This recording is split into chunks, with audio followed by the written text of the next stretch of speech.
And so, we settle in. You can feel your body beginning to grow heavy in the most pleasant way. In our time together tonight, there is nothing to examine, nothing to understand, only the gentle rhythm of a story. A story about a fear as old as firelight, a fear that waits just beyond the door. A story that begins inside the fragile safety of a home much like yours, but in a time very different from our own. Before we drift too far, if you feel a connection to this place, you're welcome to leave a quiet like or subscribe. Think of it not as a task, but as leaving a soft footprint in your journey inward. And if you feel moved, you can leave a comment with your city and the time of night where you are. It's a quiet way of knowing we are all listening together, in our own safe spaces all across the world. There is a strange comfort in that. All right. Let the shadows in your room grow long and soft. Maybe you can hear the faint sound of your own breathing. And together, let's allow the story to begin. The world you inhabit is very small. It's made of wood, stone, and packed earth. Right now, its entire circumference is contained within the reach of a single, flickering tallow candle. But only just. It makes the shadows in the corners of your one-room cottage dance and sway like deep water weeds. The air is thick with the smell of peat smoke from the central hearth, a scent so familiar it's no longer a scent at all, just the texture of the air you breathe.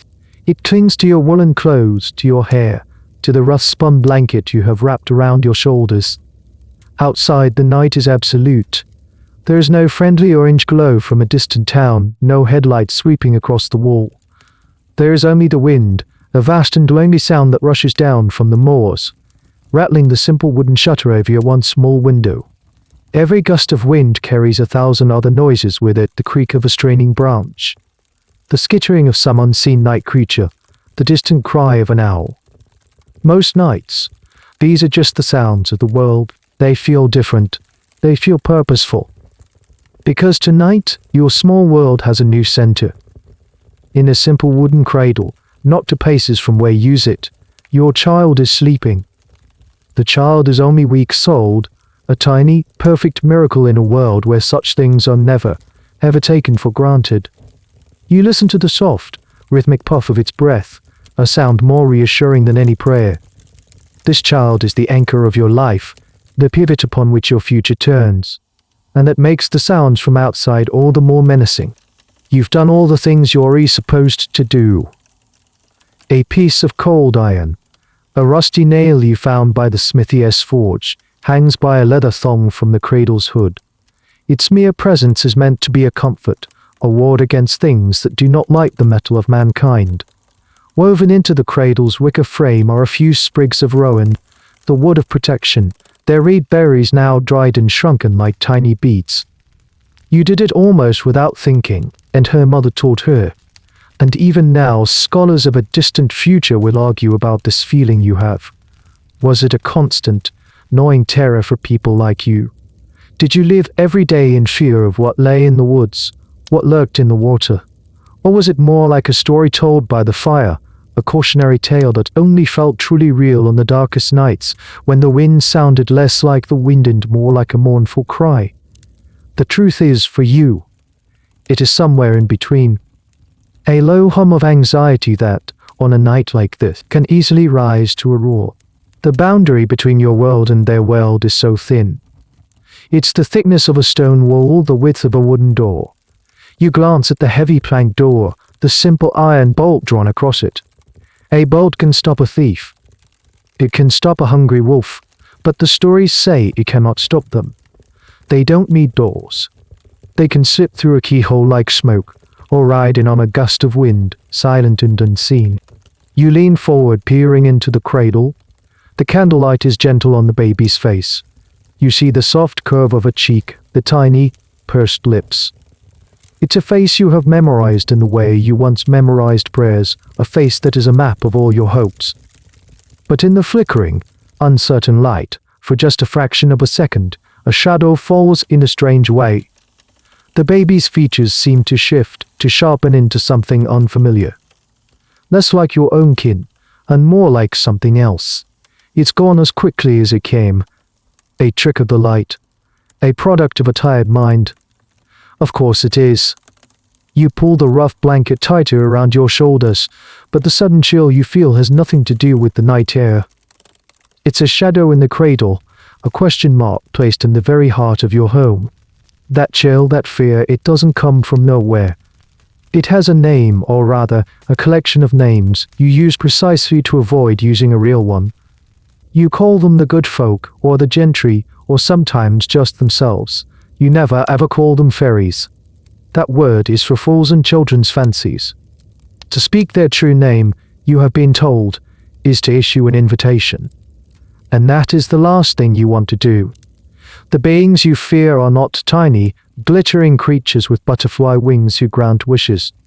Those are stories that have been scrubbed clean, like a piece of river stone tumbled smooth until it has no edges left. No, the beings who live in the world just alongside yours are different. You picture them as tall and noble, beautiful in a way that is unsettling, with eyes that hold no human warmth. Or perhaps they are small and gnarled, creatures of the earth, ancient and wizened. The stories contradict each other, and you suppose it's possible both are true. The one thing all the tales agree on is their nature. They are not evil, not in the way the church speaks of demons. They are something far more difficult to understand. They are simply indifferent to you. Their morality is not your morality. They might reward a kindness with a startling gift, a coin left on the windowsill, a lost sheep returned to the fold. But they might just as easily punish an accidental slight with a devastating curse, a cow that gives no milk, a sudden sickness, a string of terrible luck. And you can never know what constitutes a slight. It might be cutting down a certain tree, or moving a stone, or moving a stone, or walking on a path that belongs to them. Historians in a future you cannot imagine will tie themselves in knots trying to figure out where these beliefs came from. Some will argue they are the faded, half-forgotten memories of pre-Christian gods, donated from deities to spirits of the wild. Others will propose a more grounded theory, that they are the folk memory of a real people, an earlier tribe that your ancestors drove into the hills and forests. These hidden people, seen only in fleeting glimpses, became mythologized over generations. Their knowledge of the land turned into magic, their guerrilla warfare turned into supernatural tricks. For you, sitting by the fire, the academic debate is meaningless. You don't care if they were gods or men. You only care that they are real and that they are your neighbors. And you treat them as you would any powerful, unpredictable neighbor, with a wide berth and a show of respect you do not feel. Your mental map of the world is overlaid with their geography. You know the path that runs along the ridge is to be avoided after sunset. You know the circle of dark green grass in the high meadow is one of their dancing grounds, and you would sooner walk a mile out of your way than cut across it.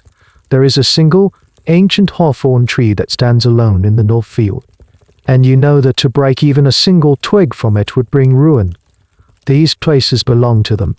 This knowledge governs your daily life in 100 small ways. Your grandmother taught you to throw a pin to the fire before you bake bread. She taught you to leave a shallow bowl of milk on the doorstep some nights, especially when the moon is new. It's not a gift, it's a tax, a payment for their non-interference. It's a quiet acknowledgement of their power, a plea to be overlooked, a plea to be overlooked.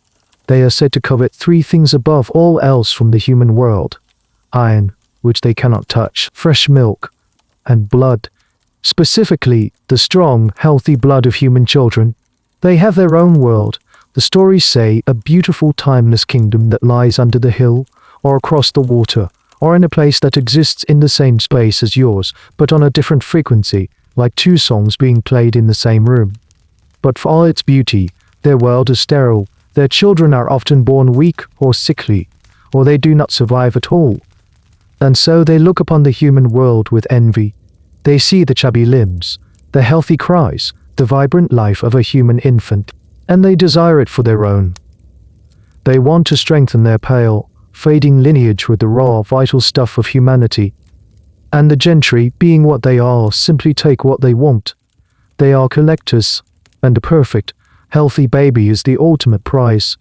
This is the heart of your fear. It is not that they wish you harm. It is that they see your most precious treasure as a fascinating object, an exotic specimen to be acquired, and they have no qualms about leaving something else in its place. Your world is a fragile one, and life itself is a constant, quiet gamble. You live in a time before the words germ or virus or genetics mean anything at all. You understand the world through a different set of principles. Divine will, bad luck, miasma, and the shifting balance of the four humors in the body. Sickness is not a biological process. It is an invasion.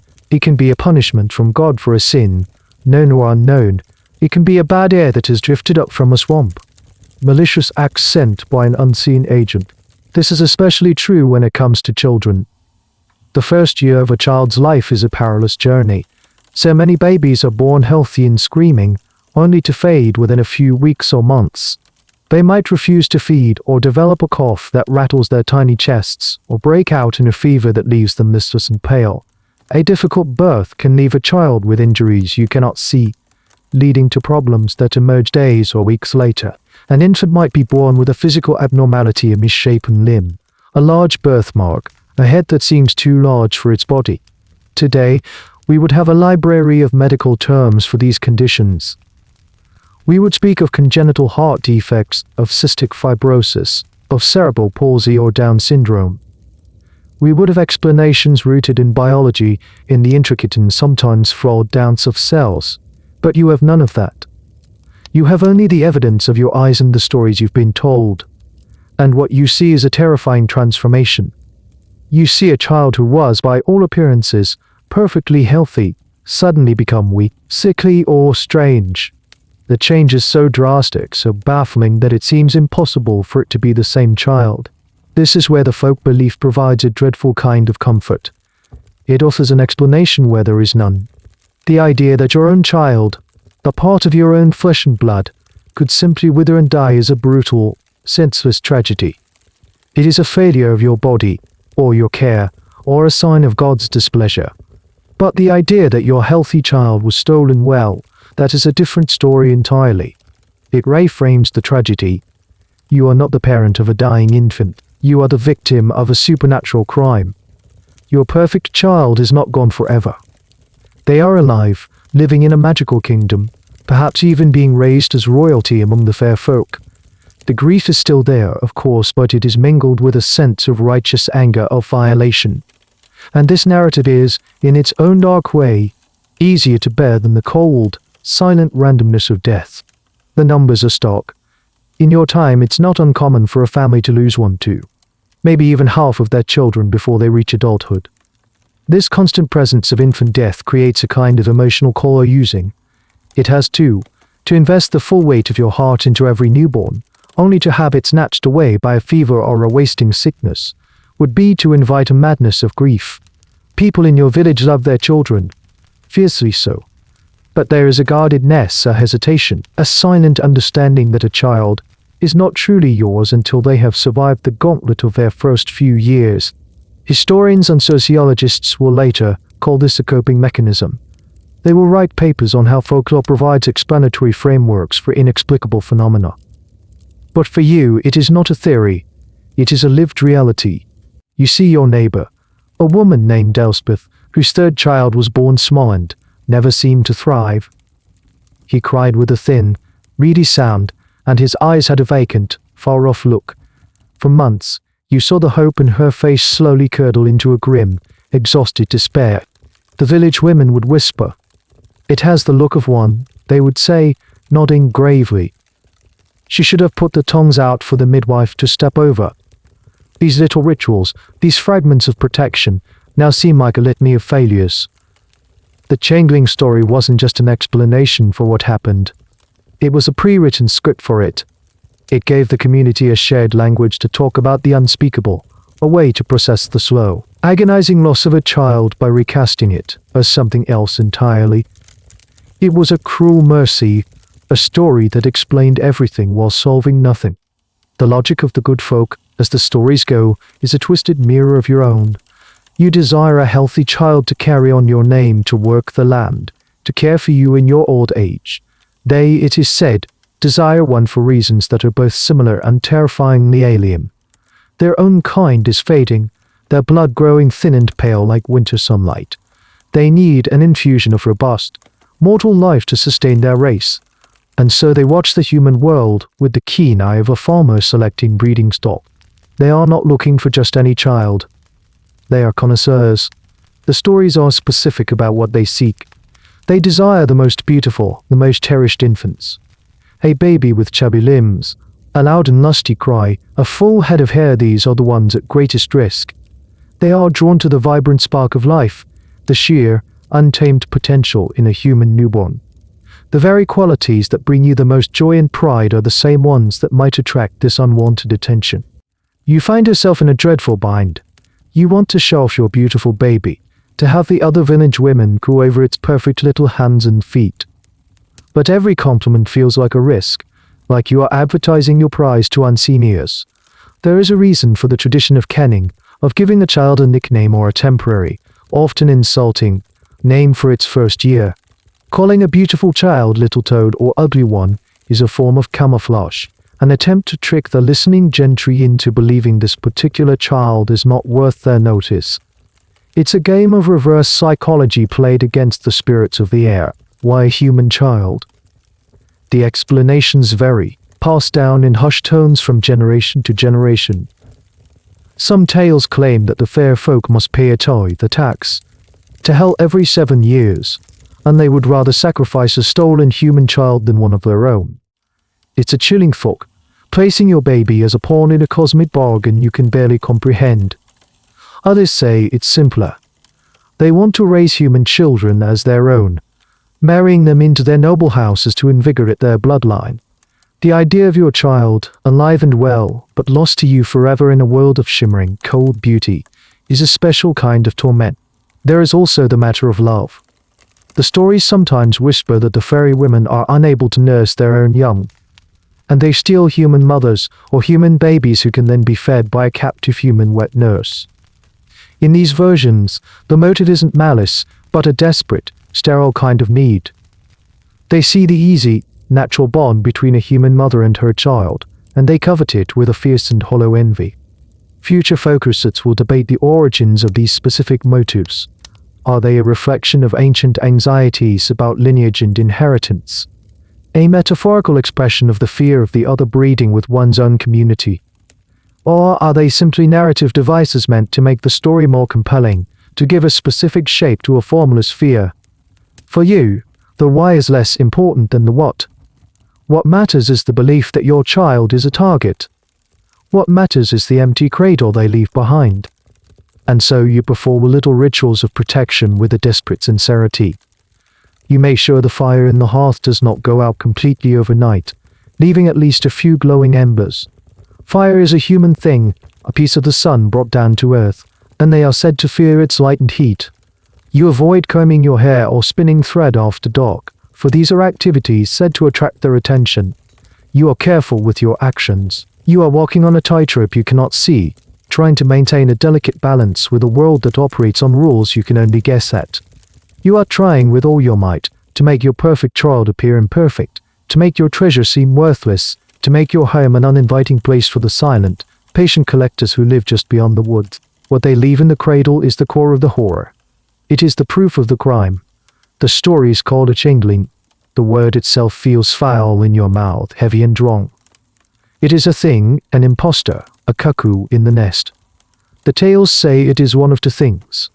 Sometimes it is one of their own, a sickly, ancient fairy creature, hundreds of years old, disguised with a glamour to look like an infant.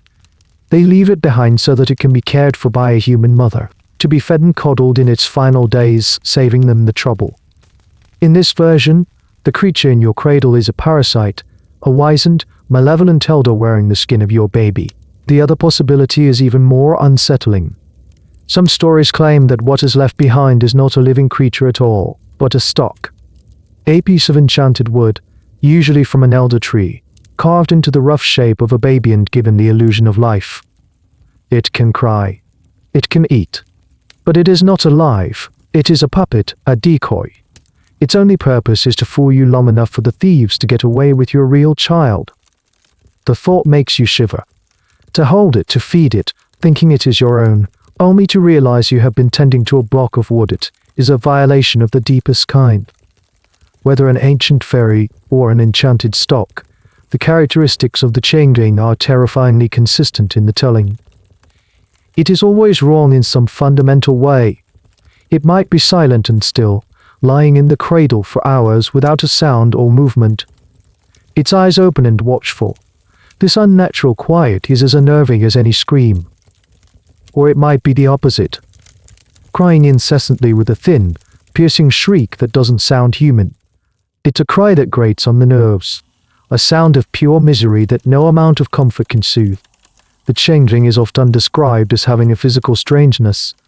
Its skin might have a yellowish, unhealthy pallor. Its limbs might be too thin, its head too large. It might have a patch of dark, coarse hair on its back, or teeth that appear far too early. Its eyes are the most frequently mentioned feature. They are described as being too knowing, too old.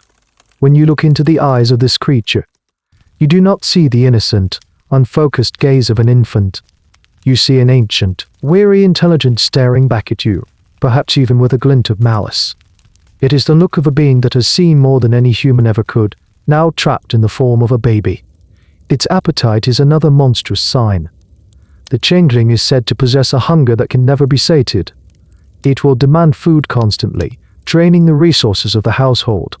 It will drink more milk than a calf, yet remains scrawny, a bottomless pit of mead. All the nourishment you pour into it seems to vanish, as if it is feeding not a body, but a void. Some tales even say the Changeling has a taste for things a human baby would never eat, showing a disturbing interest in spiders or ashes from the fire. The academic conversation of a later time will, of course, find the tragic, real-world explanations for all of these signs. The incessant, high-pitched crying. It could be the CRI-Duchet syndrome, a rare genetic disorder named for the cat-like cry of affected infants. The strange physical features, the developmental delays, a heartbreaking long list of congenital conditions and syndromes, each one a mystery to you, could be the cause. The insatiable appetite followed by a failure to thrive. That could be anything from a metabolic disorder to severe intestinal parasites. But you don't know any of this. You only know what the stories have taught you to see. You are looking at your child, the one you held just yesterday, and you are trying to find them in this new, unsettling form. You are searching for a familiar expression, a familiar cry, a familiar gesture. But you find new detail. Every departure from the norm becomes another piece of evidence. The story of the Changeling is a creeping dread, a narrative that slowly overwrites your reality. The possibility that this is still your child, just a sick or different version of them, is a thought that becomes harder and harder to hold on to. The alternative, the one whispered by your neighbors and confirmed by the folklore, is a simpler, more terrifying explanation. The person in your cradle is not your child at all. The doubt begins not as a thunderclap, but as a slow, seeping dampness. It starts one night when the baby wakes, not with the hungry, demanding cry you've come to expect, but with a different sound. It's a low, continuous wail, a note of such profound, inconceivable sorrow that it makes the hairs on your arms stand up. It's a sound that seems too old, too full of despair, to come from a creature so new to the world. You go to the cradle. You go to the cradle. You rock it. You offer milk. You whisper the soothing nonsense words that have always worked before. But nothing works. The wailing goes on undone, rhythmic and relentless, until the sun begins to lighten the sky. In the grey light of dawn, you look down at the child in your arms, its face red and blotchy from crying, and a thought, cold and sharp as a shard of ice, enters your mind. This is not its usual cry. It's a small thing, a tiny crack in the foundation of your world. You try to paper over it. Babies are strange, their moods are fickle. Perhaps it's a colic, a pain in its belly. You spend the day on edge, watching, listening. The child is quiet now, unnaturally so. It lies on its back, staring up at the thatched roof, its eyes widened unblinking. It doesn't follow your finger when you move it back and forth. It doesn't startle when a log shifts in the fire. This profound stillness is in its own way more unsettling than the crying. Your healthy, squirming baby has been replaced by this quiet, watchful thing. When your partner comes in from the fields, weary and streaked with dirt, they notice it too. The little one is quiet today, They say a statement, not a question. But the question hangs in the air between you. You see the same flicker of unease in their eyes that you feel in your own gut. You both say nothing more about it. To speak the fear is to give it power, so you both pretend. You go through the motions of a normal evening, but the silence from the cradle is a third person in the room, a guest who will not speak but whose presence changes everything. The next day, it refuses to feed properly. It turns its head away from the breast, its lips clamped shut. When you finally manage to coax a little milk into its mouth, it shores and sputters, as if the taste is foul. Hunger, you understand. A lack of hunger in a growing baby. This is a violation of the natural order. This is when the cold shard of ice in your gut begins to spread, branching out into a network of chilling fear. Every instinct you have, the deep primal knowledge of a parent, is screaming that something is fundamentally wrong. This is the moment that historians, sitting in their comfortable well-lit libraries, can only guess at. What is the precise tipping point? When does a worried parent become a terrified one? When does the thought "my child is sick" hurtle into the thought "this is not my child"? There is no definitive answer, because it's a process, not an event. It's an accumulation of wrongness. The strange cry. The unsettling stillness. The refusal to eat. Each one on its own is a worry. They begin to form a pattern. They become signs. You find yourself replaying the last few days in your mind, searching for the moment it happened. Was it when you left the room for a moment to fetch water from the well? Was it during that terrible clap of thunder 2 nights ago, a sound that could have masked their silent entry? You remember leaving a window shutter unlatched. You remember forgetting to add a pinch of salt to the morning's porridge. Your memory becomes a landscape of guilt and mistakes, a checklist of your failures to protect your home, your child, the folklore you've known your whole life. The stories told by the fireside, which were once just stories, now feel like a handbook, a diagnostic manual. They are no longer about some unfortunate, nameless family in a faraway tale. They are about you. The seed of doubt, planted by that first strange cry in the night, has taken root. It is a dark and thorny thing, and it is growing, strangling the love and hope that were there just days before. You look at the cradle, and for the first time, you are not just worried, you are afraid of what's inside it. Your fear begins to hunt for evidence. You are no longer just a parent caring for a child. You are a watchman, a detective searching for clues to confirm a terrible suspicion, and the law provides a detailed list of what to look for. The most telling sign, the old women say, is in the eyes, and so you find yourself leaning over the cradle, trying to catch the infant's gaze, not with love, but with a cold, searching intensity. Where before you saw the milky, unfocused blue of a newborn, you now see something else. In the flickering candlelight, you imagine you can see a depth, a hardness. The eyes seem too dark, the focus too sharp. They don't wander aimlessly. They follow you as you move about the cottage, a slow, deliberate tracking that feels less like infant curiosity, and more like ancient appraisal. It feels like you are the one being studied. The phrase "an old head on young shoulders" is meant to be a compliment for a wise child, but this is its grotesque inversion. This is an old, weary, and perhaps malevolent soul trapped in a baby's body, looking out at the world through eyes that have seen the turning of centuries. Then there is the skin. You run your finger along the child's arm. The skin of your baby was soft, downy, with a healthy pinkish hue. This skin feels different. It feels dry, almost papery. There's a faint, sallow tint to it you hadn't noticed before, a color like old parchment. You pull back the simple linen shirt and look at its back. You are half expecting, half dreading to find what the stories describe. A patch of unnaturally dark, coarse hair, or a strained, map-like birthmark that wasn't there before. You find nothing of the sort, but the absence of proof does little to reassure you. The gentry are masters of illusion after all. You become obsessed with its physical form. Does its head seem slightly too large for its neck? Are its fingers a little too long? Its nails a little too sharp? Every detail that once seemed perfect and miraculous is now scrutinized, twisted, and reinterpreted through the lens of your fear. The little tuft of dark hair on its head no longer reminds you of your partner's family. It seems otherworldly, unnatural. The very weight of the child in your arms feels wrong. It feels too dense, too heavy, like a stone, or it feels unnervingly light, like a bundle of sticks. One of the more peculiar and less-known signs whispered about in the lore is the changeling's lack of a filch on the little vertical groove between the base of the nose and the upper lip. This little anatomical detail was, in some regions, considered the mark of a human, a divine fingerprint. Its absence was a sure sign of a fairy impostor. You find yourself trying to get a good look at the child's upper lip, a task that is maddeningly difficult. But the very act of looking for it, of knowing what you are looking for, solidifies the horror. You are inspecting your own child for signs of inhumanity. The debate among future scholars will never be settled. Did people genuinely see these things? Or did the power of suggestion, the immense psychological weight of the Changeling myth, cause them to perceive them?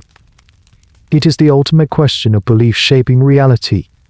If you are told over that a changeling has old eyes and strange skin, you will start to look for old eyes and strange skin, and in the ambiguous, subtle variations of a living infant, especially one who is ill, you will find what you are looking for. Your fear is a filter that colors everything you see. The sounds, too, are part of the diagnosis. When it cries, you listen for that strange reedy pitch. When it is quiet, you listen for the quality of its breathing.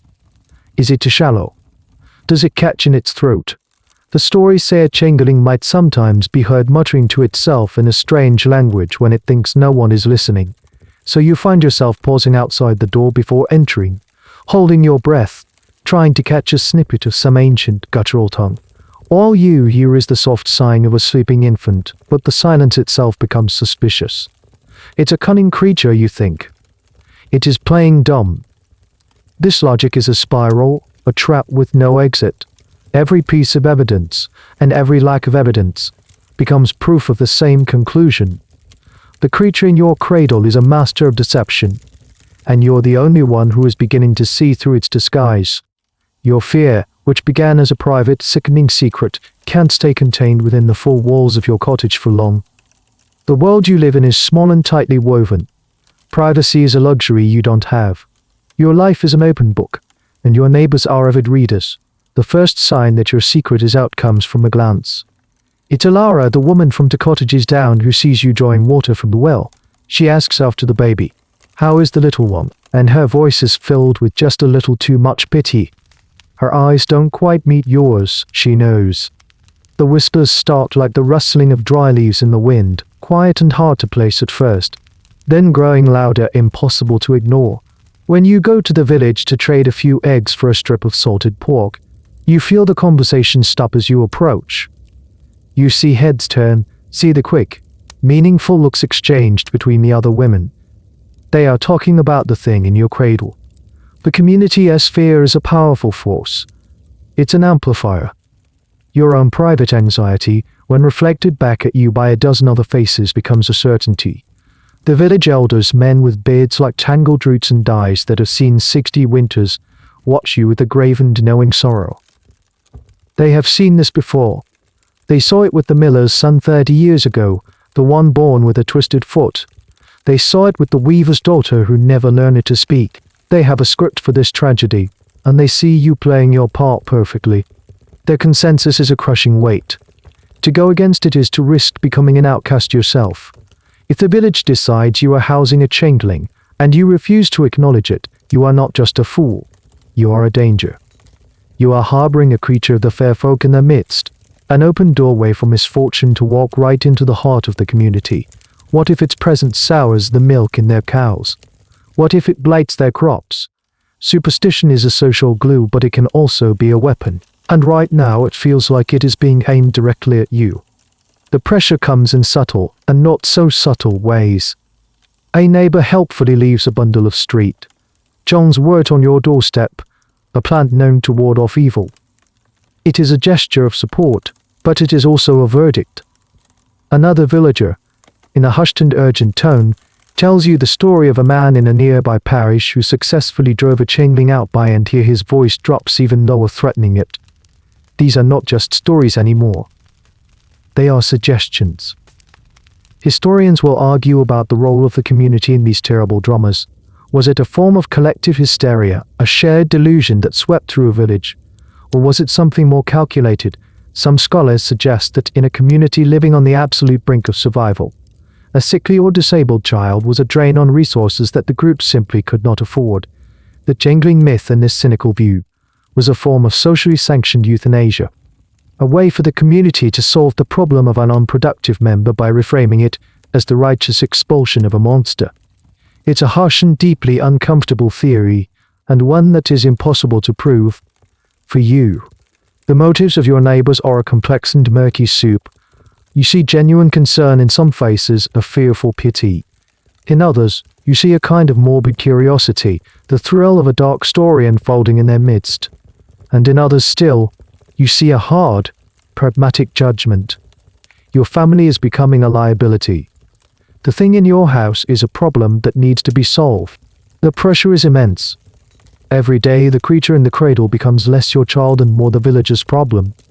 The love and protective instinct you once felt are being eroded, ground down by the constant friction of public opinion. You start to see the child through their eyes. You see the unnatural stillness, you hear the grating cry, you feel the weight of its unnatural presence. Your home no longer feels like a sanctuary. It feels like a cage, and you are trapped inside it with something everyone agrees does not belong there. Of all the unsettling traits of the thing in the cradle, its relationship with food is perhaps the most profoundly disturbing. A healthy baby's hunger is a sign of life, a force of nature. It is demanding, yes, but it is right. It is the sound of growth, of a future being built. The changeling's appetite is a grotesque parody of this. It is a hunger that feels like a void, a darkness that consumes without purpose. Some days, the creature screams for food with a shocking ferocity. You will feed it until your own supplies are worryingly low, until the milk you have is gone, and still, it wails for more. It is a hunger that seems to come not from its tiny stomach, but from some ancient, cavernous emptiness. You watch, half in terror, half in morbid fascination, as it downs bowl after bowl of thin porridge or goat's milk. Yet, it does not gain weight. It does not gain weight, plump look of a well-fed infant. It remains scrawny, its skin stretched tight over its little ribs. The food you give it seems to turn to ash inside it, providing no nourishment, no life. It is like trying to fill a bucket with a hole in the bottom. This particular detail from the folklore is one that modern science can look back on with a sad, knowing clarity. A child with a severe metabolic disorder or a condition like cystic fibrosis that prevents the absorption of nutrients would display exactly these symptoms. A ravenous appetite paired with a tragic failure to thrive. It is a heartbreaking medical reality, but in your world, it is irrefutable proof of the creature's otherworldly nature. It is eating to drain the life from your home. Then there are the other days, the opposite and equally unnerving days, when it refuses to eat at all. It will clamp its mouth shut with a stubbornness that seems impossible for an infant. It will turn its head violently from side to side, spitting out anything you manage to get into its mouth. It is a battle of wills, and it is a battle you always seem to lose. The creature will starve itself for a day, 2 days, until it is pale and listless, only to suddenly awaken with that ravenous, unnatural hunger once more. This is where some of the more specific and bizarre folklore comes into play. It is said that a changeling will sometimes betray its true nature through its strange culinary knowledge. There's a story you were told as a child, about a woman who grew so suspicious that she decided to perform a test. She hollowed out an eggshell, filled it with water, and placed it on the fire as if to brew ale, which had never spoken a word, suddenly sat up and said in a cracked, ancient voice, "I am as old as the oak in the western wood, but never have I seen ale brewed in an eggshell." The mask had slipped. The creature had revealed its ancient mind, shocked by such a ridiculous and novel sight. Folklorists of the future will debate whether anyone ever actually performed this ritual, or if it was just a memorable and widely told story. The shocked actic is a common theme in these tales, the idea that the changeling is so ancient and worldly that only a truly absurd act can break its concentration and force it to reveal itself. You haven't tried the eggshell trick, not yet. The thought of it is too frightening. What if it works? What if the tiny creature in your cradle sits up and speaks to you in the voice of an old man? The confirmation would be more terrifying than the suspicion. But you find yourself watching it, watching what it looks at. Does it stare too long at the spiders in the corner? Does it show a flicker of interest when you are gutting a fish? You are looking for a sign, any sign, that its tastes are not of the human world. This focus on food, on sustenance, cuts to the very core of your role as a parent. Your most fundamental job is to nourish your child, to provide the fuel for its life. And you are failing. Or rather, the creature is making you fail. It is rejecting your care, rejecting the very substance of your world. Every mealtime becomes a trial, a test of its humanity and your sanity. The simple, life-giving act of feeding your child has become a source of profound dread. Another piece of evidence that the thing in your care is not consuming to live, but is simply consuming. The whispers in the village eventually single collective piece of advice. You must fetch the midwife. In your time, the midwife is more than just a person who helps birth the village's children. She is a figure of immense power and knowledge. She stands at the crossroads of life and death, of the natural and the supernatural. Her hands are the first to hold a newborn, and her eyes are trained to see the subtle signs that others might miss. She is a doctor, a pharmacist, a priestess of folk wisdom. Her opinion is not just an opinion, it is a verdict. Her name is Una, and she is as old as the hills, or so it seems. Her face is a roadmap of wrinkles, her knuckles are swollen with age, but her eyes are as sharp and clear as river stones. When she arrives at your cottage, stooping to enter the low doorway, a hush seems to fall over the world. She carries with her the scent of dried herbs, yarrow, sage, and something else, something pungent and unfamiliar. She doesn't greet you or your partner, her gaze already fixed on the cradle in the corner. You watch, your heart pounding a heavy, slow rhythm against your ribs as she approaches the cradle. She doesn't peer in with the soft, cooing expression of a visitor. She looks into it with the focused, dispassionate intensity of a craftsman examining a piece of flawed work. She watches the child for a long time, so long that the silence becomes unbearable. You can hear the crackle of the fire, the soft sigh of the wind outside. Then, she begins her examination. She runs a gnarled finger over the child's head, feeling its shape. She lifts one of its eyelids with her thumb, peering at the eye beneath. She unfolds its tiny, clenched fist and stares at the palm, as if reading a map. The old stories say that a true midwife has ways of knowing. Some believed they could see a faint, shimmering light around a human child that was absent from a changeling. Others said they could tell by the weight, or the smell, or a certain coldness to the skin that only they could perceive. This is a point of fascination for future historians. Was the midwife a genuine believer in the folklore, diagnosing a supernatural affliction based on her training? Or was she a pragmatist, a figure of authority who understood her social role? Some will argue she was a crucial part of the community's coping mechanism. By officially labeling a sick or disabled child a changeling, she medicalized the problem in the only way your culture understood. She removed the guilt from the parents and placed the blame squarely on the shoulders of the fair folk. Her diagnosis was a prescription, a permission slip for the family and the village to proceed to the next terrible step. It's a debate that assigns a great deal of either cynical power or genuine belief to women like Una, and the truth is likely a complex mixture of both. After what feels like an eternity, Una straightens up, a painful-looking process, her joints cracking softly. She turns to face you. Her expression is grim, unreadable. "This is a pining child," she says, her voice raspy like dry leaves. "Its spirit is not its own. The one you birthed is not the one that lies here now." The words land in the quiet room with the force of a physical blow. It is one thing to fear it yourself. It is another to hear it spoken aloud by the highest authority you know. All the vague, swirling anxieties in your mind have now been given a name and a confirmation. The room seems to tilt, the firelight wavering, your partner lets out a sound, a half gasp. But Una is not finished. She looks at you, her sharp eyes seeming to pierce right through you. "But there may be a way," she says, her voice dropping to a conspiratorial whisper. "They are cunning, but they are vain. They can be tricked, they can be frightened. The creature must be made to betray itself. She is no longer just a midwife. She has become a strategist in a supernatural war.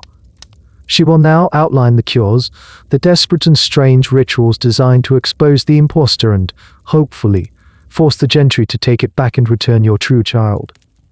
Her grave opinion has not brought closure. It has opened a door to a new and even more terrifying chapter. Your hope, which had been dwindling, is now rekindled into a strange and dangerous new fall. It is the hope that through some bizarre act of folk magic, you might just be able to get your real child back. The first test Tina suggests is one of pure, calculated absurdity. You must make it laugh. She rasps, her eyes glinting in the firelight. Or make it speak. An infant cannot talk, but an old fairy man in a baby's skin. He has seen 1,000 things, but he has not seen everything. You must show him something so foolish, so utterly backward, that his surprise will betray him.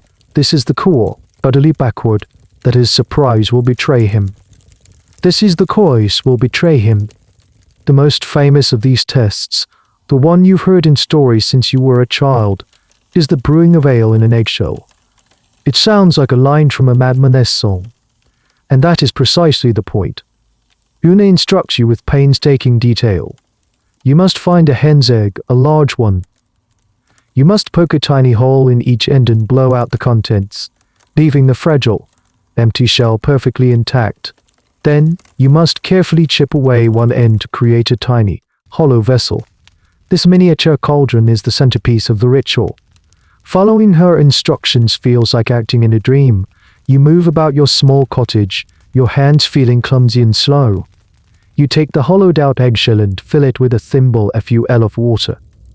You add a single grain of barley, a speck of dust from the floor. Then, with a pair of small sticks for tongs, you place this ridiculous concoction on the hot embers at the edge of the hearth, as if it were a great brewing kettle. You are instructed to stir it with a splinter of wood and mutter about the fine ale you are making. The entire performance is for an audience of one.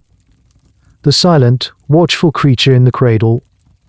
You feel like a fool. Your movements are stiff. Your whispers about the good brew sound thin and unconvincing in your own ears. Your partner watches from the corner, their face a mask of hope and terror. You are pinning your entire world on the chance that this thing will be baffled by your pantomime. What is the origin of this specific, peculiar ritual? Later, folklorists and anthropologists will offer a few theories. Some see it as a form of sympathetic magic, a world upside-down ritual designed to disrupt the natural order and therefore disrupt the fairy glamour. By performing an impossible act, you create a crack in reality through which the truth can be seen. Others suggest a more symbolic interpretation. The egg is a symbol of life and birth. Brewing, an act of transformation and creation. To perform this complex, adult act on such a miniature, fragile scale is a profound and startling contradiction, designed to shock the ancient mind hiding behind the infant's eyes. For a long time nothing happens.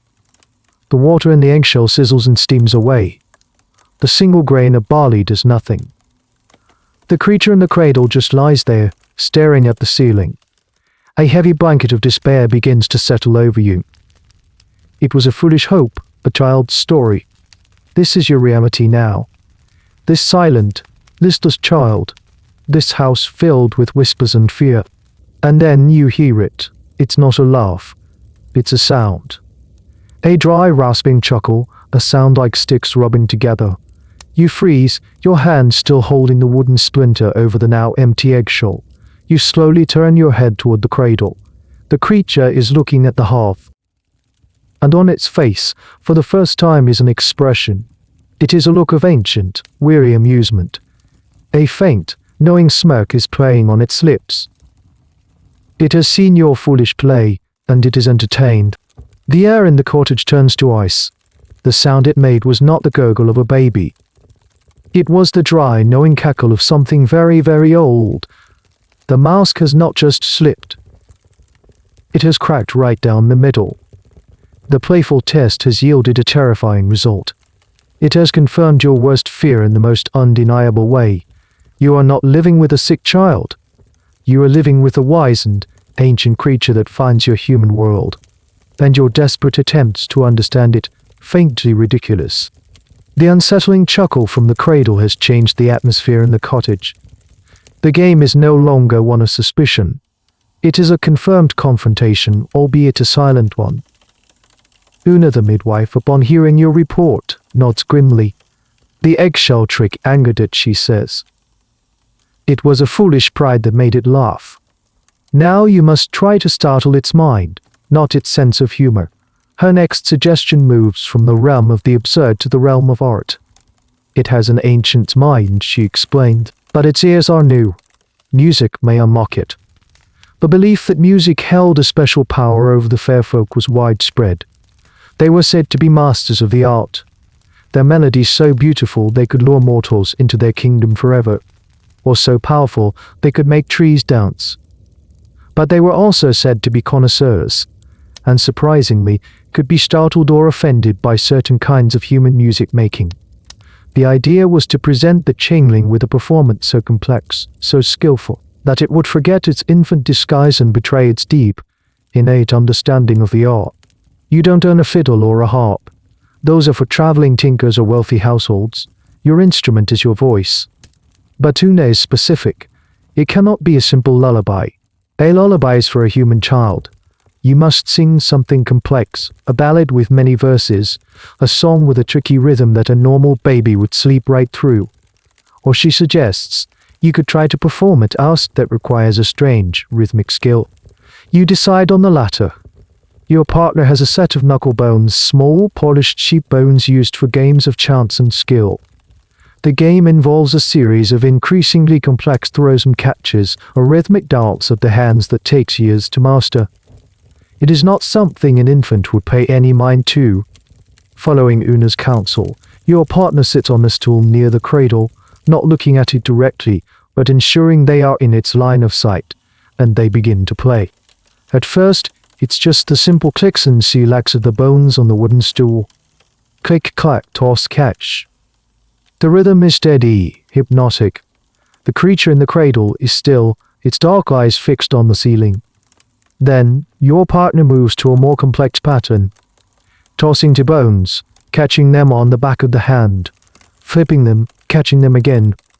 The clicks become a syncopated beat, a language of its own. It's a display of dexterity and concentration that is strangely mesmerizing. You watch the child. For a long time, there is nothing. And then you see its tiny foot begin to twitch. It's a small, almost imperceptible movement, but it is twitching in perfect time with the rhythm of the knuckle bones. A little kick on the clack, a pause on the toss, a twitch on the catch. It is not a random baby's kick. It is a musician's foot tapping to a beat it understands perfectly. This particular belief, that a changeling's ancient soul cannot resist a good rhythm, is a fascinating niche in the folklore. It's less common than the eggshell story, but it pops up in tales from Ireland to Scandinavia. It suggests that the fair folk are not just monstrous kidnappers, but beings with a culture, with an appreciation for the arts that is so ingrained it can betray them. Whether anyone ever truly saw a baby tapping its foot in time to a complex rhythm is, as always, a matter for the Ms, as always, a matter for debate. Was it a real, observed phenomenon, perhaps a child with a natural rhythmic sensitivity, or was it a parent's desperate mind imposing a pattern onto a random series of twitches? Your partner's hands falter. They saw it too. They stop playing, and the silence that rushes into the room is heavy and cold. The baby's foot goes still. The moment is over. But it happened. You both saw it. The thing in the cradle is not just an ancient, wizened creature. It is a creature that understands music. It understands rhythm. It understands rhythm. It understands the complex, patterned beauty of a skill honed over time. The knowledge is chilling. Another glimpse of the impossibly old being that is lying in your child's cradle, listening and waiting. The games are over. The subtle tests, the musical provocations, they have confirmed your fears. But they haven't solved your problem. The creature is still here, a silent, unnerving presence in your home. Una's face is harder now, her advice more direct. It knows that you know, she says, her voice a low growl. It will not be tricked again. Now it must be threatened. Its own kind will not stand to see it harmed. You must show it that its time of comfort is over. This next stage is a cruel, calculated bluff. The logic is terrifyingly simple. The fair folk, for all their power, are believed to be fiercely protective of their own. If they believe their sickly elder or enchanted stock is in real danger, they will have no choice but to intervene. They will be forced to come back, snatch away the impostor, and return your stolen human child. The key, Una stresses, is that the threat must be believable. You are not actually meant to harm the creature. You are meant to stage a terrifying piece of theater, a performance of such convincing menace that the unseen audience will be compelled to act. This is a razor's edge of folk belief, and it is here that the stories begin to turn truly dark. The line between a threatened and act is terrifyingly thin. You are being instructed to perform a pantomime of cruelty towards a being that looks, for all the world, like your own infant child. It is a psychological torment of the highest order. One of the most common methods Una describes is the threat of the open road. You are to take the changeling swaddled in only a thin blanket and leave it at a crossroads or on a bridge over a river, or even, in some tellings, on a dung heap. These are liminal spaces, places that are neither here nor there, gateways between the human world and theirs. The idea is to abandon it, to show its very family that you will no longer care for it. You are supposed to leave it there, then hide and watch from a distance. The stories promise that if you are patient, you will see them come for it, a gust of wind, a swirl of leaves, a shadow that moves too fast, and when you return to the spot, your own healthy child will be there in its place. The very thought of it makes you feel sick. To take the childless creature, whatever it is, and leave it exposed to the elements, to the cold, to the wild animals, it feels like a monstrous act.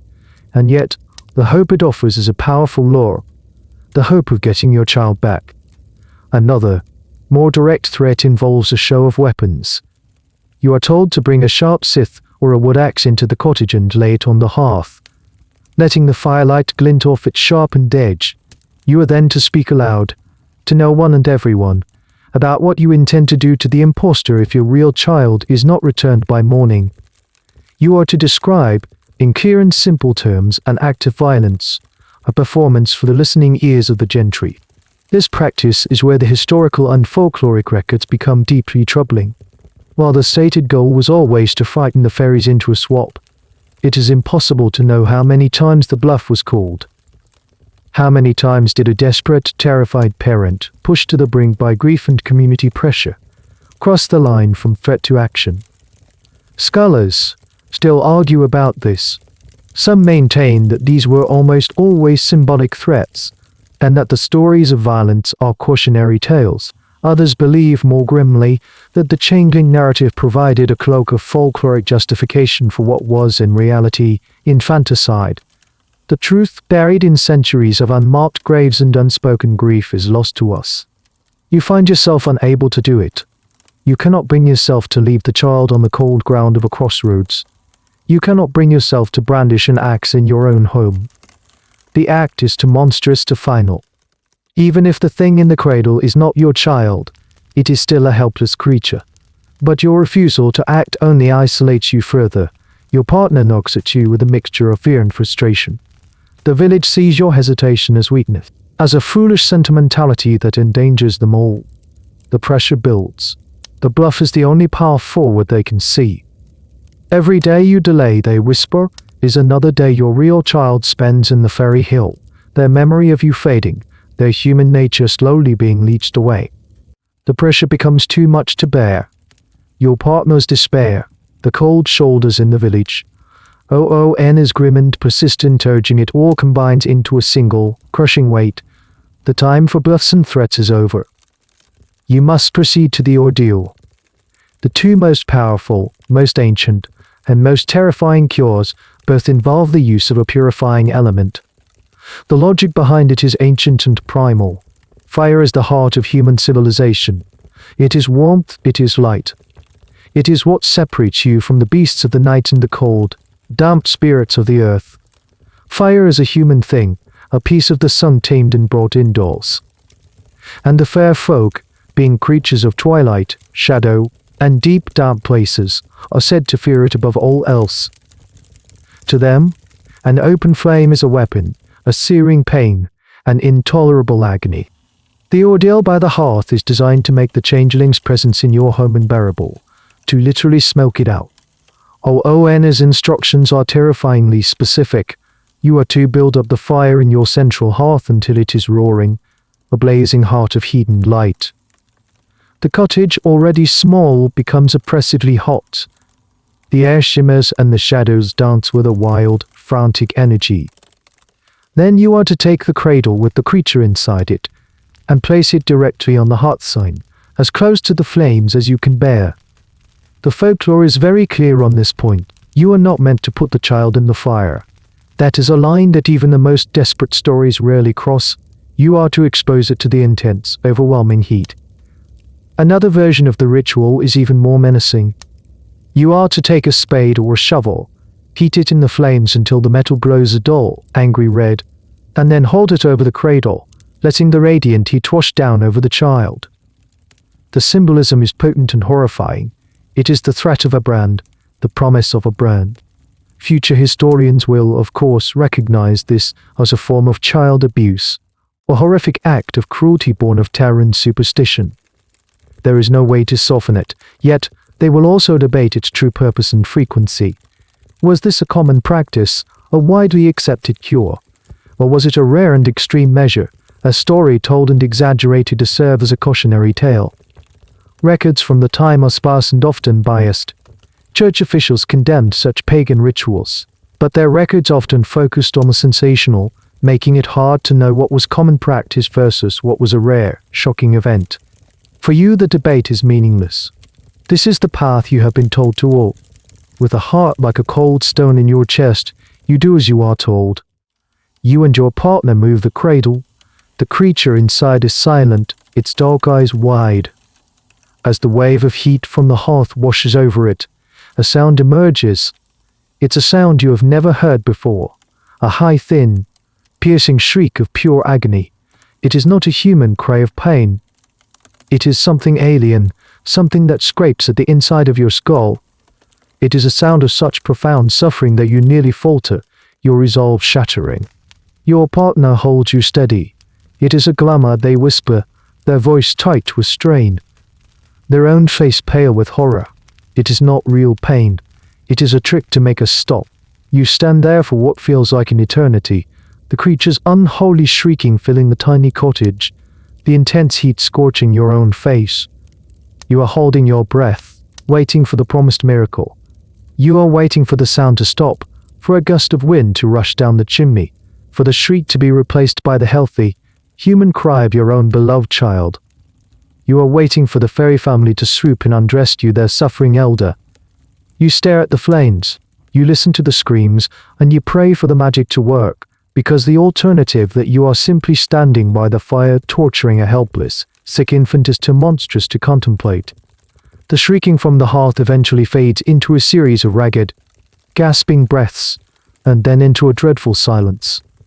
But there is no gust of wind down the chimney, no miraculous swap. The creature, pale and listless, is still there. The ordeal by fire has failed. Una, when she is summoned again, shows no still grim determination. Fire frightens them, but they are born of the earth and the air, she says. There is another way. A power just as old. You must take it to the water. The ordeal by the river is the second of the great elemental cures. If fire is the heart of the human home, then wild, running water is the lifeblood of the other world. Rivers, lakes, and springs were seen as boundaries, as gateways to the fairy kingdom. They were places of immense power, and to the fair folk, they were both a home and a vulnerability. The logic of this new ordeal is a mirror image of the last. You must take the changeling to a place of their power and use it against them. The instructions for this ritual vary from region to region. In some places, the child was to be dipped into the water of a sacred spring, a place known for its healing properties. The holy water, it was believed, would either wash away the fairy glamour, revealing the true child beneath, or it would be so intolerable to the changeling that it would be forced to flee. This version, while still terrifying for an infant, at least cloaks itself in the language of healing and purification. But the more common and more brutal version of the ordeal is one of abandonment. It is a refinement of the earlier threat of the open road. You are to take the creature to a bridge over a fast-flowing river. Bridges, like crossroads, are liminal spaces belonging to neither the land nor the water, a perfect stage for a supernatural transaction. You are to leave the child on the bridge, right in the middle, and then walk away without looking back. It is said that the fairy family, unable to bear the thought of their own kin being claimed by the river spirits, a different and oft unrivaled faction of the supernatural world, would be forced to appear and reclaim it. An even more extreme version of the story involves actually tossing the child into the river. This is the darkest corner of the entire Changeling mythology. It's a detail that appears in the most harrowing of tales, and one that modern scholars fiercely debate. Was this a real practice or a symbolic one? Does tossing it in the river mean a literal, violent act, or was it a folk term for a ritual immersion, a kind of forced baptism? Or most chillingly, was it a metaphor that became literal, a story that, over time, was misinterpreted into a justification for an unspeakable act? The ambiguity is, for us, a small mercy. For you, the instruction is terrifyingly direct. You carry the small, light bundle to the old stone bridge at the edge of the village. The river below is swollen with recent rain, a churning, grey torrent of cold water. The sound of it is a low roar. The wind is sharp, and it cuts through your woolen cloak. The creature in your arms is terrifyingly still, its eyes closed. Is it sleeping? Is it unconscious from the ordeal by fire? You cannot tell. You stand in the middle of the bridge, the wind whipping your hair across your face. This is the final, desperate gamble. You think of your real child. You picture their face, their smile. You imagine them trapped under a cold hill, waiting for you to be strong enough to rescue them. This is the thought that gives you the strength to do what you must do. You gently place the small bundle down on the cold, damp stones of the bridge. And then you must do the hardest part. You must walk away. Every instinct in your body is screaming at you to turn around, to snatch the child back from the cold, to run home and bar the door and accept your fate. But you force your feet to move, one in front of the other, away from the bridge, away from the bridge, away from the roaring water. You do not look back. You just walk, listening to the sound of the river and the wind, praying that you have made the right, terrible choice. While you are locked in this desperate, personal struggle, guided by ancient folk wisdom, another, more organized power is watching from the sidelines with deep disapproval. The church, the institution that governs the spiritual life of your entire world, has a complicated and oft uncontradictory stance on what you are doing. On the one hand, the priests and bishops in their stone churches preach a world full of supernatural forces. They speak of God and the devil, of angels and demons, of a constant war for the souls of mankind. In this they are not so different from the folk beliefs. They agree that the world is more than what you can see, and that evil forces can undo interfere in human lives. An exorcism, after all, is its own kind of ordeal, a ritual designed to drive an unwanted spiritual entity out of a human body, but the church draws a firm line. The spirits of the woods and waters, the good folk, the gentry, these are not to be negotiated with. They are not to be appeased with bowls of milk or frightened with heated shovels. In the eyes of the church, these beings fall into one of two categories. Either they are demons, manifestations of Satan's army sent to tempt and torment Christians, in which case the only correct response is prayer, holy water, and the intervention of a priest. They do not exist at all. They are nothing but pagan fancies, foolish, ignorant superstitions that draw people away from true faith in God. To perform the ritual Zuna has prescribed is, in the eyes of the local priest, a grave sin. It is a rejection of God's power and an embrace of witchcraft. You are not fighting evil. You are participating in it. You are using the devil's own methods. The priest in your village has likely preached against these very practices from his pulpit, warning his flock that to leave offerings for the fairies is to make a pact with demons, and that to believe a child is a changeling is to doubt God's will. God, he would say, is the one who gives and takes away life. To attribute that power to a stock of wood or a wizened fairy is a form of blasphemy. This creates a terrible tension for you and your community. You are caught between two powerful systems of belief. On one side is the ancient, whispered wisdom of your ancestors, the folk traditions passed down through generations, which offer tangible, if terrifying, explanation and a course of action for your suffering. On the other side is the official, monolithic power of the church, which offers prayer and damnation, but few practical answers for the specific, monstrous problem in your cradle. The historical record is filled with this conflict. Church court records from across Europe detail cases where people were put on trial for Changeling-related rituals. A person might be accused of witchcraft for using a charm to unbewitch a child. A midwife like Kuna could be condemned for her pagan diagnostic methods. Martin Luther, the great reformer, famously and chillingly declared that he believed a certain infant was a changeling and that it should be drowned. His reasoning was that it was a soulless mass of flesh possessed by the devil. This shows how even the highest theological minds could be deeply entangled with these folk beliefs, sometimes reinterpreting them through a Christian lens rather than dismissing them entirely. Yet for all its official condemnation, the church often struggled to stamp out these deep-rooted beliefs. A priest could preach against them on Sunday, but on Monday, when a child fell mysteriously ill, the people would still turn to the old ways, the ones that felt more connected to the earth, to the home, to the specific nature of their fear. Some priests, especially in remote, rural parishes, might even have turned a blind eye, understanding that their flock's faith was a complex tapestry woven from both Christian doctrine and older, persistent threads of folklore. For you, standing on the path leading away from the river, the priest's sermons feel distant and abstract. He speaks of a grand, cosmic battle. Your battle is small, intimate, and desperate. The church offers you salvation in the next life, but it is Inu who offers you a sliver of hope for getting your child back in this life. You are breaking God's law, perhaps. You are risking your immortal soul. But you are a parent, and you are fighting for your child in the only way you know how.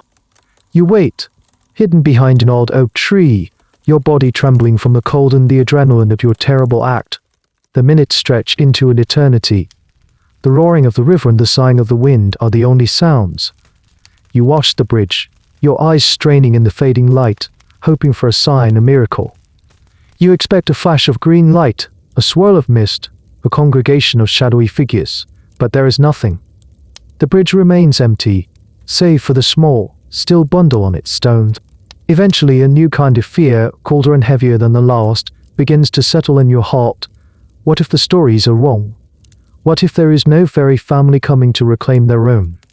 What if the creature on the bridge is not a child abandoned and freezing to death because of your desperate, foolish belief? This doubt, which you had so brutally suppressed, comes flooding back, and it is a pure and exquisite agony. You can bear it no longer. You and your partner look at each other, a silent, shared understanding passing between you. You both break from your hiding place and run back towards the bridge. As you get closer, your heart sinks. The bundle is still there. It hasn't been swapped. It hasn't been taken. The ritual has failed. You scoop the child into your arms. It is cold, frighteningly cold. But as you press it against your chest, seeking to warm it with your own body heat, you feel a faint, fluttering movement. It is alive. You race back to your cottage, your mind a black whirlwind of guilt and despair. You have committed a monstrous act, and for nothing. The days that follow are shrouded in a thick, suffocating silence. You and your partner do not speak of what you did. You do not speak of the fire or the river. The memory lies between you, a toxic, unspoken thing. You tend to the child mechanically, feeding it, cleaning it. But the bond, the love that was once there, has been mutilated. How can you look at this child without seeing the face of your own cruelty? How can you hold it without remembering the feel of the cold stones of the bridge? The silence in the house is a living entity. It is the absence of a healthy baby's gurgles and cries. It is the absence of your own laughter and songs. It is the heavy, oppressive quiet of a home that has become a tomb for hope. The cradle, once a symbol of new life, is now a piece of evidence, a constant reminder of your failure. This psychological aftermath is something the folklore rarely addresses. The stories always end at the climax. The changeling is exposed, the real child is returned, and everyone lives happily ever after. Or, the changeling is successfully disposed of, and the family grieves, but is free. The tales do not linger on the quiet. caroming poison of guilt and doubt that would surely follow such an ordeal, especially a failed one. Historians and psychologists who study these accounts can only speculate on the long-term trauma. For a parent who truly believed the failure of the ordeal meant their child was lost forever, and the creature in their home was their permanent, tormenting reminder of that loss. For a parent who held a sliver of doubt, the memory of what they did to their own sick child would be a wound that could never ever heal. They would be trapped in a state of dreadful ambiguity, never knowing for sure if they were the victim of a fairy crime or the perpetrator of a human one. The whispers in the village died down, replaced by a kind of shunning. Your neighbors avoid you. They do not meet your eye. You are now the family with the changeling that couldn't be driven out. You are a source of bad luck, a house tainted by a supernatural stain.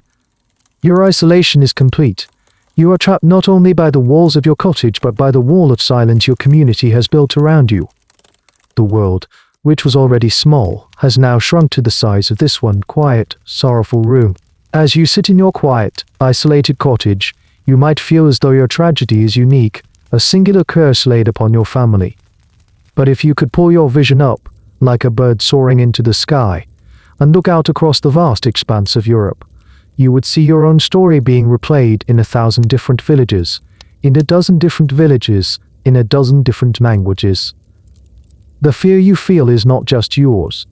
It is a shared European nightmare.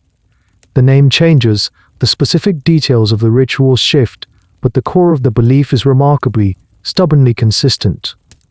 In the misty highlands of Scotland, they speak of the Sith Aiche who steal away unbaptized infants. In the deep, dark forests of Germany, the creature left behind is a Wechselbalg, or sometimes a Keelkrop, so named for its grotesquely large head or insatiable appetite. The German tales often have a particularly grim and practical flavor. Martin Luther's infamous recommendation to drown one was a response to a Keelkrop he was told about, a creature that was said to be eating as much as for farmers.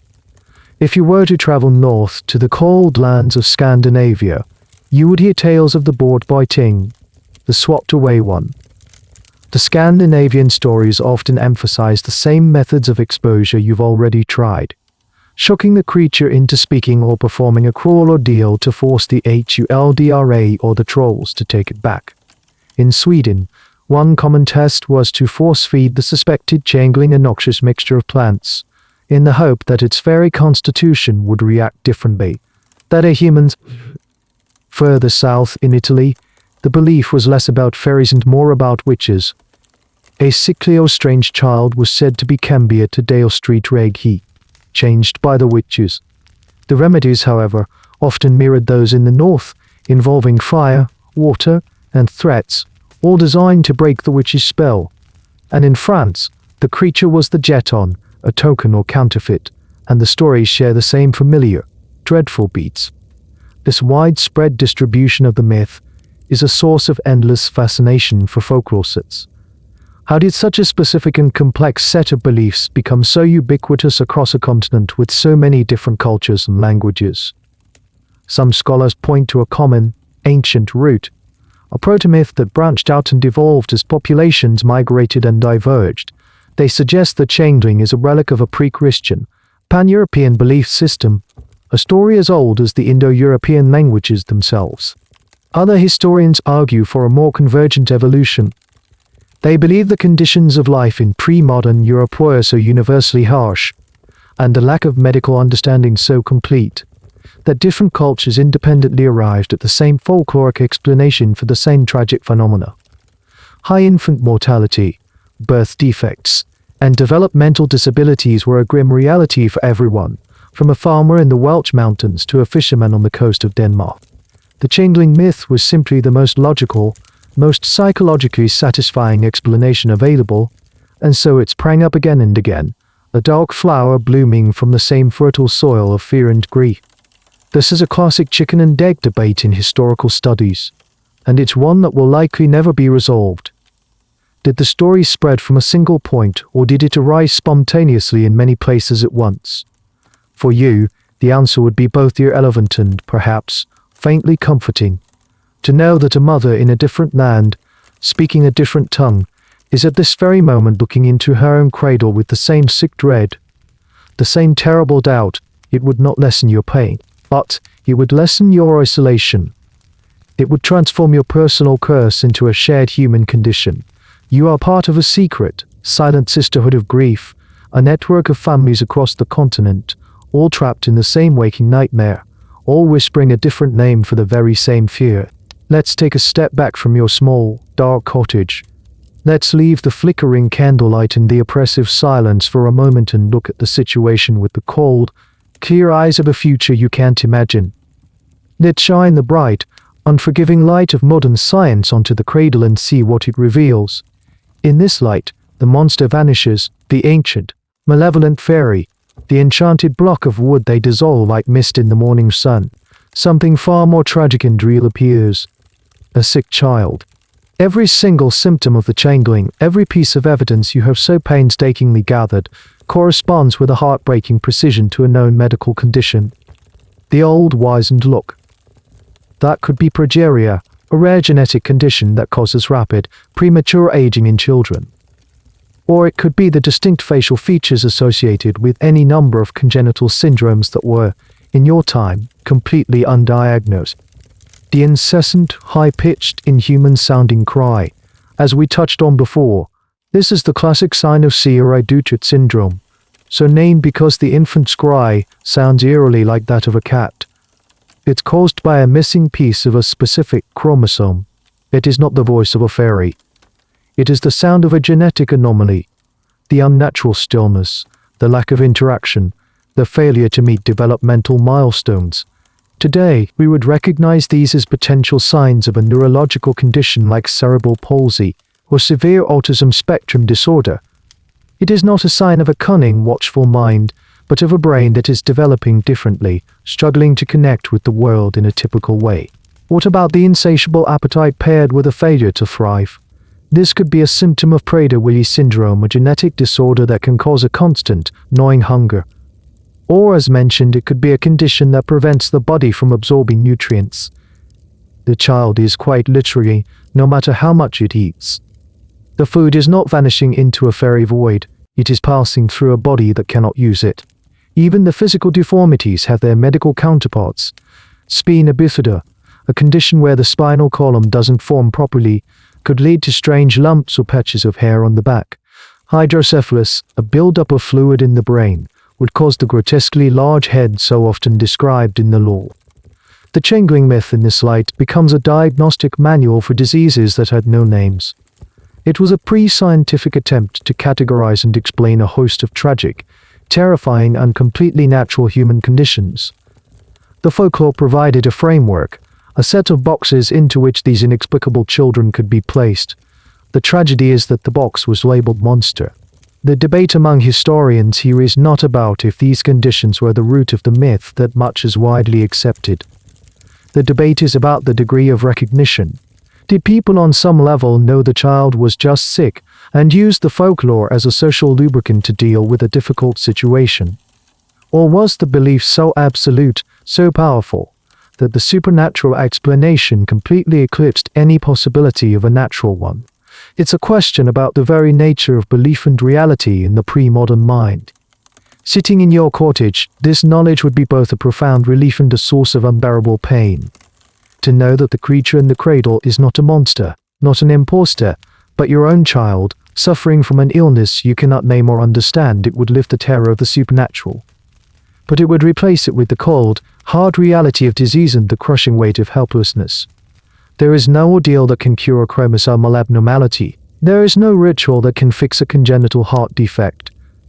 In some ways, the fairy story, for all its horror, offers a sliver of agency, a hope of resolution through action. The medical truth, in your time, offers only a silent, patient wait for an inevitable end. The myth gave you something to fight. The truth would leave you with nothing but your grief. Now we arrive at the most difficult and uncomfortable question in this entire story, a question that historians and psychologists have debated for centuries. It is a question about you, about the mother or the father sitting by the fire, contemplating the unthinkable. What is truly going on in your heart? Are you a devout and terrified believer, a victim of a superstitious age, acting out a tragic script you genuinely believe to be true? Or is there, deep down, a colder, more pragmatic motive at play? This is the true believer versus cynic debate, and it cuts to the core of human nature. The first perspective, the one that is perhaps more comforting to us, is that you are a true believer. You live in a world steeped in supernaturalism. Your belief in the fair folk is as real and as solid as your belief in the changing of the seasons or the existence of the king. The change in your child is so profound, so terrifyingly complete, that the Changeling explanation is not a choice. It is the only logical conclusion. Your actions, therefore, however cruel they may seem to us, are not born of malice. They are born of a desperate, terrified love for the real child you believe has been stolen. You are not trying to harm an infant. You are trying to rescue your own flesh and blood. You are a victim of your time, a tragic figure trapped in a web of folklore. But there is another, much darker interpretation. This view suggests that the Changeling myth served a brutal, practical purpose in a world perpetually on the brink of starvation. A healthy child was an asset, another pair of hands to work the land, another potential provider for the family.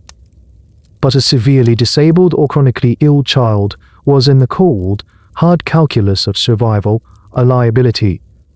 It was a mouth to feed that would never contribute to the family's resources. It was a drain on the mother's time and energy, preventing her from working in the fields or producing more, healthier children. In this grim scenario, the Changeling story becomes a form of socially sanctioned infanticide. It provides a powerful, supernatural justification for an act that would otherwise be considered the most heinous of sins. The murder of one's own child, by declaring the infant an inhuman monster, a stock of wood or a demon. The parents and the community could bypass the moral and religious prohibitions against killing. They were not killing a child.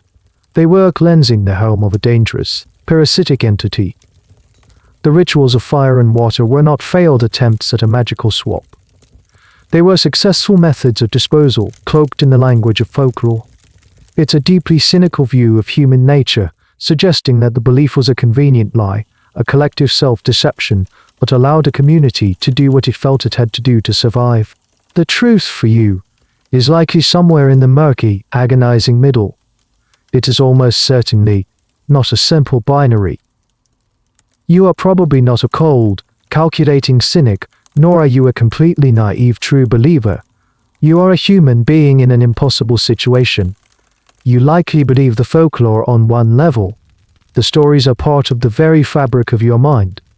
But on another, deeper level, you are also wrestling with the brutal reality of your situation. The exhaustion, the social pressure from the village. These two streams of thought, the folkloric and the pragmatic, run together, swirling and mixing until they are indistinguishable. You might not even know in your own heart where the genuine belief ends and the desperate, pragmatic need begins. Did you perform the ordeal by fire to get your real child back, or to bring an end to the incessant, unnerving cry that was driving you to madness? Did you leave the child on the bridge to force a furry swap, or because you knew, deep down, that a fragile infant could not possibly survive the exposure? The human mind is a master of self-deception, especially when faced with an unbearable choice. You are likely both a believer and a pragmatist.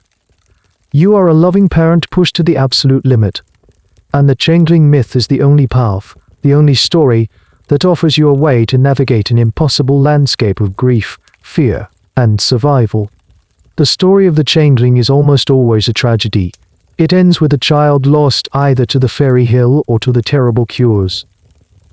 But scattered throughout the folklore, like a few hardy flowers growing in a field of stones, are different kinds of stories. They are quieter, less dramatic, and far more rare.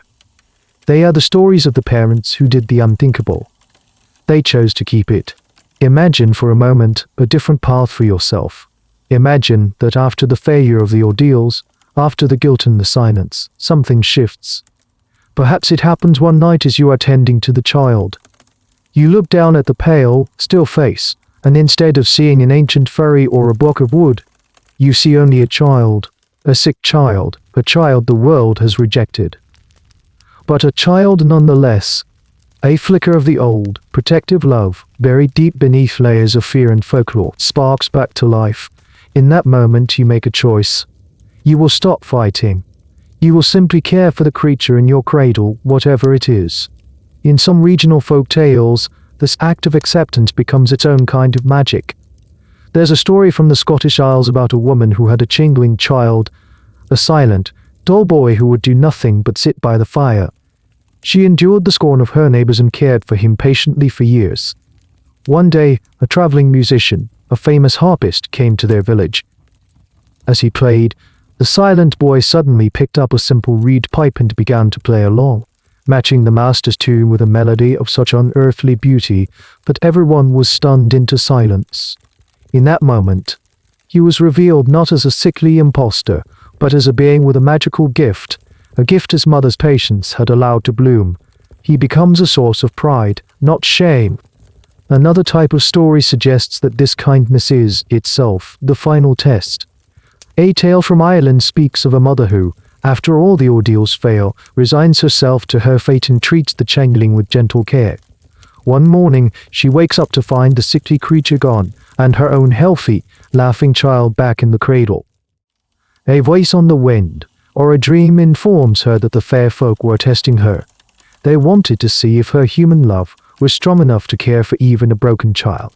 Because she passed their cruel test, they have rewarded her by returning her own. These stories are profoundly important, even if they are in the minority.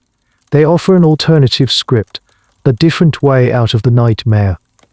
They suggest that the correct response to the changeling is not violence and rejection, but compassion and acceptance.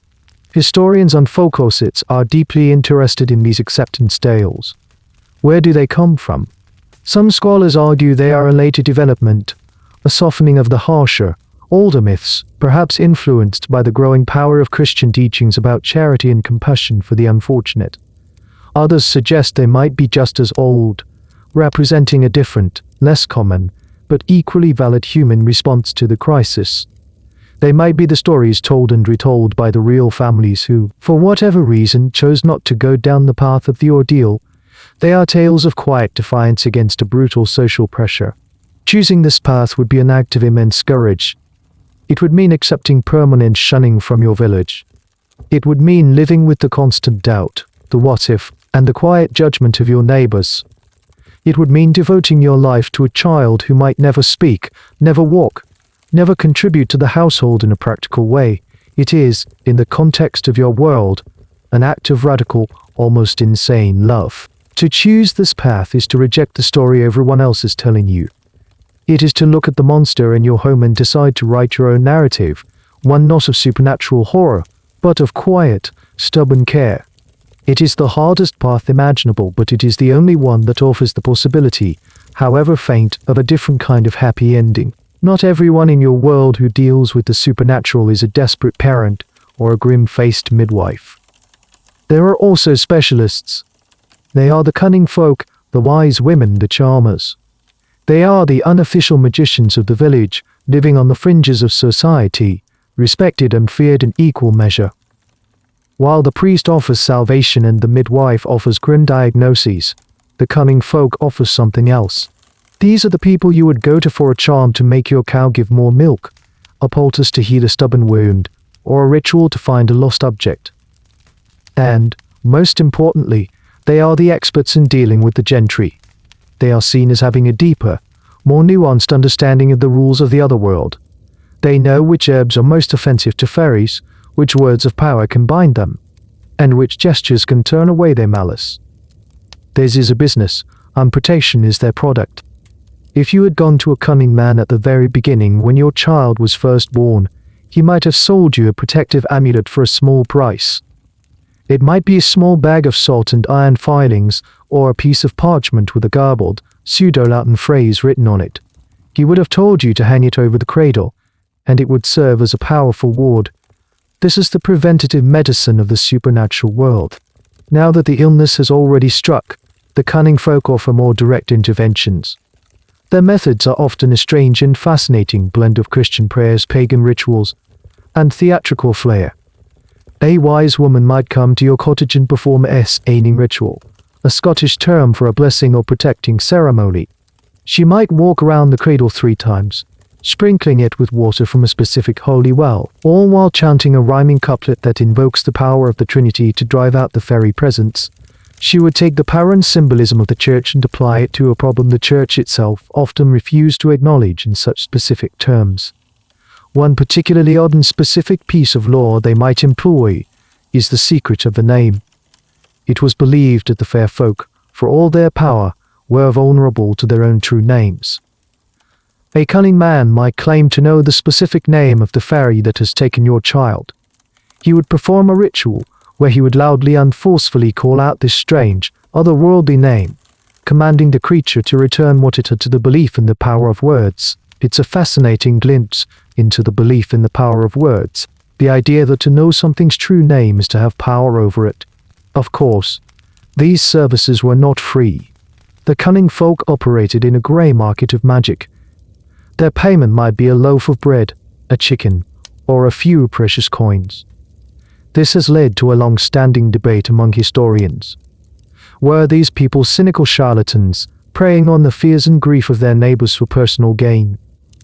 Or were they genuine believers, practitioners of an alternative tradition of healing and magic, who saw themselves as providing a vital community service? The answer, as always, is probably a mix of both. No doubt, some were outright frauds, muttering nonsense words and pocketing the payment. But many likely believed deeply in their own craft. They saw themselves as the inheritors of an ancient knowledge, a practical wisdom that the official church had tried, and failed, to stamp out. They were the keepers of the old ways, the ones who knew how to navigate the treacherous borderlands between the human and fairy worlds. Going to them is a risk. The priest would condemn you for consorting with witches. Your neighbors might see it as a sign of your desperation, or even as an admission that you are somehow tainted yourself. But what they offer is a sense of control, a set of actions you can take that are less brutal than the ordeals of fire and water. They offer a third way, a path of magic and ritual that feels more like a negotiation than a violent confrontation. They are the freelance exorcists of the fairy world, and in a world where official channels have failed you, their strange, secretive business might your last, best hope. For centuries, your world has been governed by these two competing narratives: the rigid doctrine of the church and the wild, earthy folklore of the common people. But a new story is beginning to be told, quietly at first, in the halls of universities and studies of wealthy gentlemen. It is a story not of spirits and spells, but of observation, evidence, and reasons. It is the dawn of science, and it will, over the course of generations, do what no priest or cunning man could ever do. It will kill the fairies. This change does not happen overnight. It is a slow, creeping process, like a tide coming in. It begins with a shift in how the world is understood. Men with strange new instruments, microscopes and telescopes are revealing worlds within worlds, showing that a drop of water teems with invisible life, and that the heavens are not a perfect, crystalline sphere but a vast space filled with rocks and fire. These discoveries begin to replace the supernatural with the natural. A blight on the crops is no longer the work of a disgruntled sprite. It might be a fungus visible under a lens. A sudden illness is not a curse but a contagion that can be passed from person to person. This new way of thinking eventually trickles into the study of the human body. Physicians begin to move away from the theory of humors and start to practice anatomy, dissecting corpses to understand the intricate machinery within. They start to document cases to look for patterns. They begin to give names to the conditions that you and your ancestors could only describe as monstrous or unnatural. They create the first medical textbooks, filled with detailed drawings of anatomical abnormalities. The child with the grotesquely large head is no longer a keel crop. It is a case of hydrocephalus, and they can even draw the blocked ventricles in the brain that cause it. The effect on the Changeling myth is slow but devastating. With each new medical discovery, another piece of the folklore's foundation is chipped away. As doctors begin to understand genetics, though they wouldn't call it that for a long time, they can explain why certain conditions seem to run in families. It is not a fairy curse on a bloodline. It is an inherited trait. As they develop the first primitive vaccines, They demonstrate that disease can be prevented by physical, not magical, means. The power of the iron nail over the cradle is slowly replaced by the power of the sterile needle. This shift in elite, educated opinion takes a very long time to filter down to the villagers. You would not have seen it in your lifetime, nor would your children, but your great-great-grandchildren might have. They might have heard a traveling doctor dismiss the midwife stock of changelings as old wives' tales. They might have seen a public notice about inoculations to prevent the pox. The world of magic, while still present, begins to recede. It loses its status as a primary explanation for how the world works. The debate among academics is about the speed and nature of this disenchantment of the world. Did science truly kill the belief, or did the belief simply retreat, going from a public certainty to a private superstition? Some argue that the rise of industrialization and urbanization played an even bigger role. As people moved from small, isolated villages into crowded, noisy cities, the proximity to the wild world of the fairies simply disappeared. Dark woods and lonely moors that were their natural habitat were replaced by paved streets and factories. The fairies didn't die, they were evicted. For the Changeling myth, the dawning of science is a death sentence. The story can only thrive in a world without answers, a world where the inexplicable is best explained by the supernatural. Once a doctor can give you a name for your child's condition, even if he can't offer a cure, the fairy explanation becomes redundant. It loses its power. The fear remains, the grief remains, the grief remains. The name is no longer Changeling. Its name is now epilepsy, or muscular dystrophy, or autism. Not by a knight's sword, but by a physician's textbook. As the belief in their literal existence fades, the fairies and their changelings do not simply vanish. They undertake one final, strange transformation. They migrate from the realm of folk belief into the realm of art and literature. The terrifying, amoral beings who haunted your ancestors are slowly tamed, sanitized, and repurposed for a new, modern audience. The terror of the past becomes the entertainment of the future. This process begins earlier than you might think. Great playwrights like William Shakespeare were already playing with fairy lore in your era, but they weren't rating it as a poetic metaphor, a source of theatrical magic in plays like A Midsummer Night's Dream. His fairies are mischievous and powerful, but they are not the baby-snatching monsters of your village folklore. They are characters in a story, not a genuine threat lurking in the woods. This is the first step, turning belief into metaphor. Then, in the centuries that follow, as the scientific worldview takes hold, folklorists and antiquarians begin to travel the countryside, collecting the old stories. They are like museum curators, carefully gathering the tales you Unduna took for granted as truth. They write them down in books, but they present them as folklore, as quaint relics of a superstitious bygone age. They are preserving the stories, but also placing them firmly in the past. The Changeling is no longer a clear and present danger. It is a fascinating piece of cultural history, an artifact to be studied. The biggest transformation happens in the 19th and early 20th centuries, with the rise of the children's story. Writers and artists looking for enchanting materials, but the original versions are far too dark for the nursery. The Grimm Brothers collection, for example, contained many brutal and unsettling tales that were heavily edited in later editions. The Changeling story in its raw form is particularly unsuitable for children, so it is scrubbed clean. In these new, sanitized versions, the Changeling is often not a wizened old creature, but a mischievous fairy child who just wants to have fun. The ordeals of fire and water are removed entirely, or they are turned into harmless, comical tricks.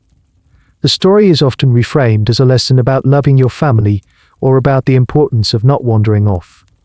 The existential terror is gone, replaced by a gentle moral. The fairies themselves are shrunk down, given sparkling wings and benevolent personalities. The tall, menacing gentry of your nightmares become Tinkerbell. This evolution is a source of debate for cultural historians.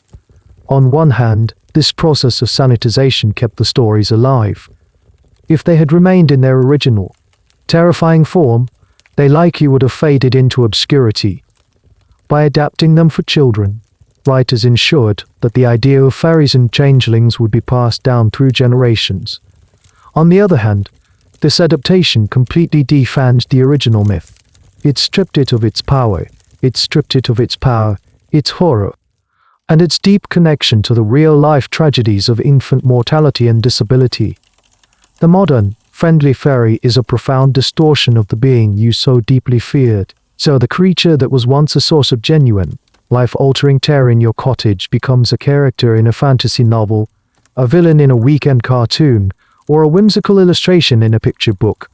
The name Changeling lives on, but its meaning is hollowed out. It becomes just another piece of fantasy jargon, a type of monster in a game, disconnected from the deep, dark soil of human grief from which it first grew. The ultimate irony is that the story that caused so much suffering is now used to soothe children to sleep. And so here we are, in a well-lit world of science and reason. The fairies have retreated to the pages of books, the deep woods have been mapped and tamed, and the thing in the cradle has been given a dozen different medical names. The changeling, it would seem, is dead. But is it? The belief itself may be gone, but the fear that created it, that is a different matter entirely. The fear is immortal. It just changes its clothes. The core anxiety of the changeling myth is not about fairies. It's about the terrifying possibility that a loved one, someone you know intimately, is not who you think they are. It's the fear of the stranger in your own home. The imposter who looks and sounds like your family but is secretly, fundamentally other. This is a profoundly human fear, and it is just as potent today as it was in your small, dark cottage. You can see the echo of the changeling in our modern stories. Think of any science fiction movie about body snatchers or secret alien replacements. The plot is identical to your story. A person begins to act strangely. They are cold, distant, their personality subtly altered. The protagonist, usually a spouse or a child, is the only one who notices. They try to warn others, but no one believes them. He's just stressed, they say. She's just tired. It is the exact same social dynamic of your village. The same isolating struggle against a community that refuses to see the monster in their midst. The alien pod is just the modern version of the fairy hill. The fear also resonates in our psychological thrillers. The story of a husband who discovers his wife has a secret, dark past and is not the person he married.